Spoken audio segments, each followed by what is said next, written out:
Welcome to Floella's Storyland. I love telling stories, and today I'm going to tell you a story about a boy who lives in the Caribbean. That's where I was born, and I remember it was always warm and sunny there and very exciting. Well, in the story, the boy has quite an adventure because he does something for the very first time. The story is called Jason Goes to Market. Jason lived at the top of a hill on the island of Trinidad in the Caribbean.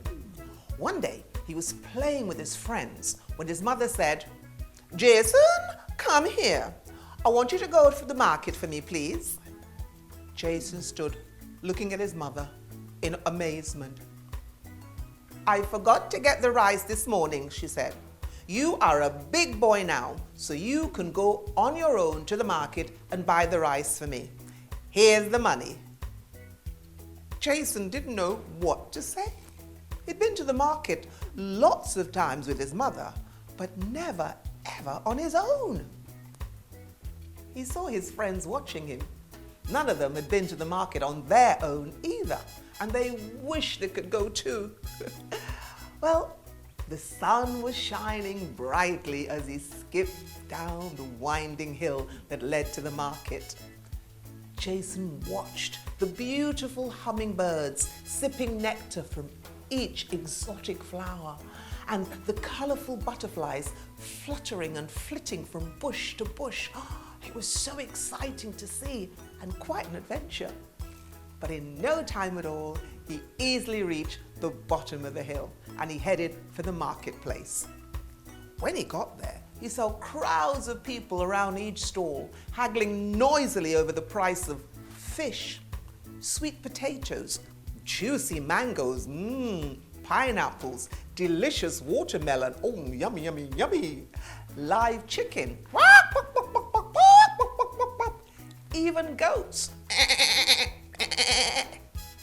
A man had just bought a goat and was tying a piece of string around its neck when suddenly the goat rushed off through the crowded market, knocking stalls over and heading straight for the flower stall, making loud bleating sounds.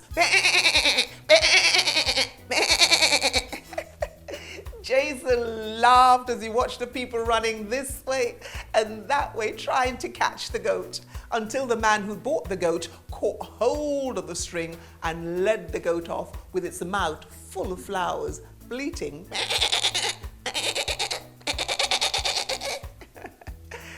Jason then headed up to the lady who sold the rice.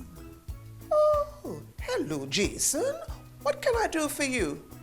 "Can I have a big bag of rice, please?" said Jason. And he gave her the money.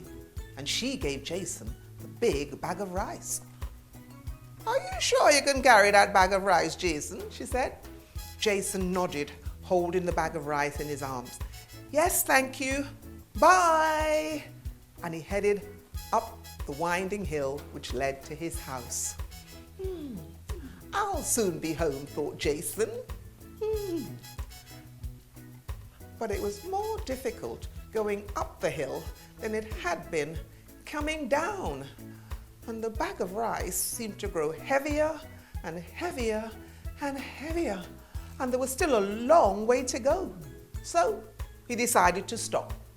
He put the big bag of rice down and he sat under the shade of a mango tree. "I'll just rest here for a while," he thought to himself. Just then, he heard the tinkling sound of a bell. He turned and saw it was the bell tied to old Matilda, Farmer Henry's donkey.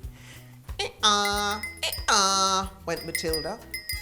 Farmer Henry and Matilda went past Jason's house every day on their way to market and back. "Hello, Jason," said Farmer Henry.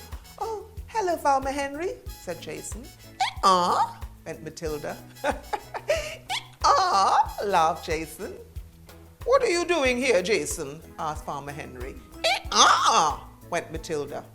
Well, Jason explained about his mother sending him on his own to market to buy the rice, how easy it was going down the hill to market, but it was much harder going up the hill with this big bag of rice. Yes, that bag of rice does look heavy, said Farmer Henry. How would you like Matilda to carry it for you? Went Matilda. Oh, yes, please, said Jason. And Matilda can carry you too, said Farmer Henry. Went Matilda. So Farmer Henry put Jason and the big bag of rice on Matilda's back, and off they went to Jason's house. Well, it didn't take long for them to reach Jason's house. Hello, Farmer Henry, said Jason's mother as they turned into the gate. Thank you so much for bringing Jason home for me. Oh, no trouble at all, said Farmer Henry. Jason's mother then went into the kitchen and came out with a glass of iced lemonade for Farmer Henry and a carrot for Matilda. Went Matilda. Well, meanwhile, Jason was busy telling his friends all about his adventure and his exciting trip to market. Did you enjoy that story? You know, it reminds me of when I was a little girl and I lived in Trinidad. I had lots of adventures there. Have you ever had an adventure like that?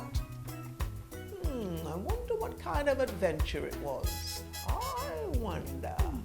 Well, whatever it was, I hope you enjoyed it. But it's time to go now. So stay safe. And keep smiling. Bye. Bye from Floella's Storyland. Bye. Come on, say goodbye. Bye.